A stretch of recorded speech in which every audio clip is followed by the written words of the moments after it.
Hello guys, দেখো mehndi artist mehndi পাওয়াতে হাঁপিয়ে গেছে। এই যে কতজন মেহেন্দি আর্টিস্ট, এই যে জীবনে হাতে মেহেন্দি করেছে আর আমার হাতে মেহেন্দি করেছে। দেখো সবচেয়ে ভালো ডিজাইন, এই ডিজাইন আমি তো বাবার কালে দেখিনি।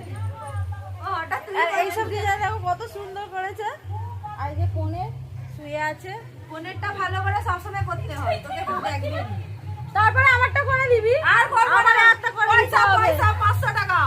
যে আর্টিস্ট সে যদি ভালো করে তবে না আমি পয়সা দেবো। তুই আমারটা দেখ, আগে আমি দেখবো রং কতদিন থাকে। আমারটা সুন্দর হয়েছে, একদম বাজে হয়েছে, একদম বাজে, একদম বাজে। আরে ঠিক ভালো করে দেখা। এখন মেহেন্দি পাওয়া হচ্ছে, আমার গায়ে হলুদ আসে না ছেলে বাড়ি থেকে, এলে তারপরে আমাদের চান হবে। আর আমরা এখন বসে রেস্ট নিচ্ছি। কোনের হেভি এনার্জি লাভ দেখে নয় লাভ, তাই ওই জন্য খুব মনে জোর।